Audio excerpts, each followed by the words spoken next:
Welcome back everyone to Scary Story Saturday. If you're new to the channel, my name is Joe.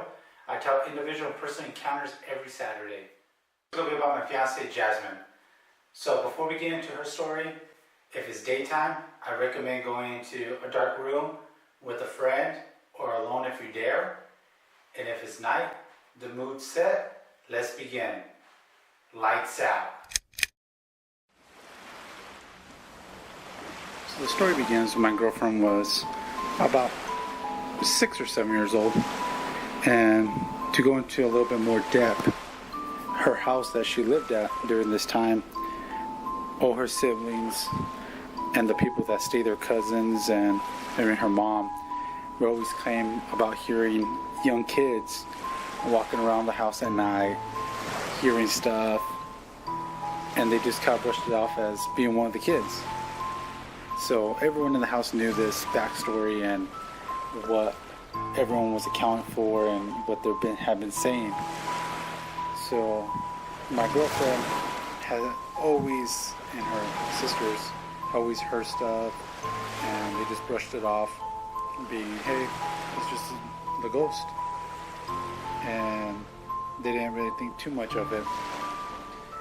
They all had, each individual had their own experiences with the young kids, being they saw a foot, they heard a cabinet close, they thought they saw a shadow run by, stuff like that. My girlfriend, being the youngest of the 4 siblings, so for the most part, it was just common knowledge that it was normal to hear noises, to feel a cold spot, to hear a giggle when no one was around. And even though they were scared, my girlfriend and her siblings, they just brushed it off as being something normal. So as time progressed, they would ask the landlord if there was anything, maybe someone passed away there, something of that nature. And he was really short and to the point. On multiple occasions, the siblings would hear stuff constantly within the house, and it just became that kind of like their haunted house. And there were times that when people slipped over, that they felt a young boy or a young child jumping on their back while they were sleeping, or jumping on the mattress. It was just something that was just there within the house.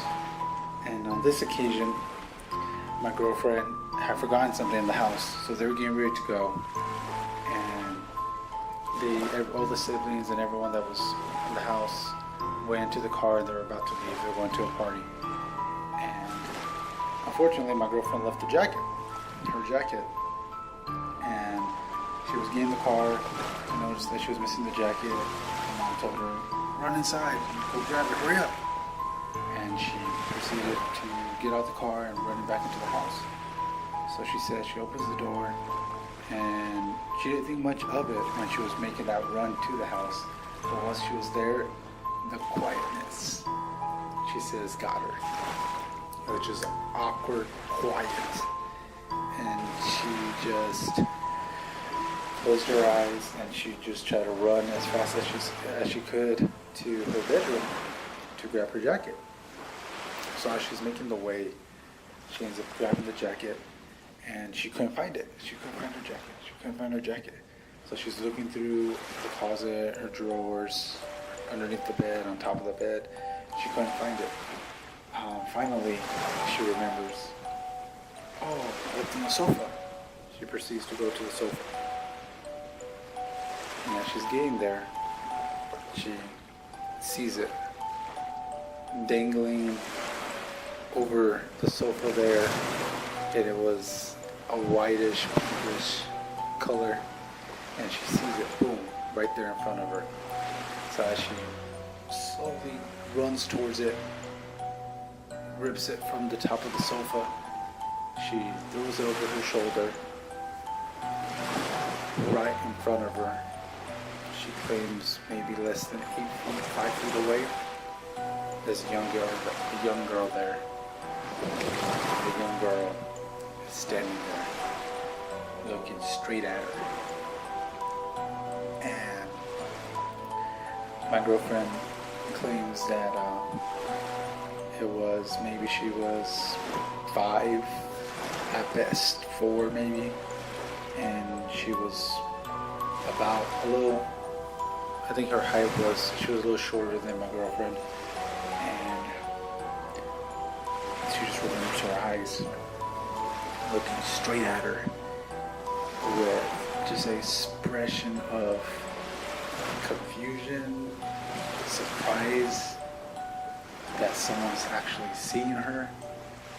So as my girlfriend stands there, she says it felt like minutes that they were just looking at each other and looking at each other, and my girlfriend was frozen. She was just frozen. She couldn't move. And finally, something broke their eye contact.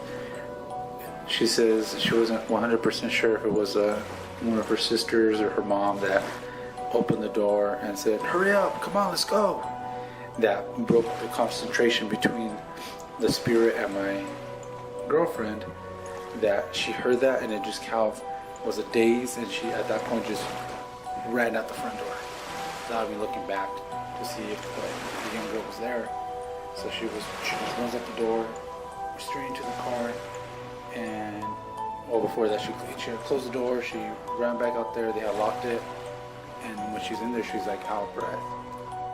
And one of her other sisters asked her, like, what happened? Like, what took you so long? And then she didn't know what to say. She was still shocked. A young 6-7-year-old girl just saw someone standing in her dining room that she knows didn't belong there. So just that shock factor that went through her head just surprised her, and she didn't know what to say or what to do. I think it'll believe me. So she says time had passed when she finally told her older sister what had happened, and without hesitation, the sister believed her. Throughout her time at the house, she was a little bit older. She had seen stuff, and she was it was normal for her, and she understood that the stuff she had seen wasn't a living person. For whatever reason, it was a spirit that was still attached to that house. And my girlfriend says she only saw her one time, that one time. We lived there quite some time. I want to say 5 to 7 years within the house. And she would still hear stuff, but that was the only time she actually physically saw an apparition of a young girl standing in that hallway, looking straight back at her. She just called her the little girl in red.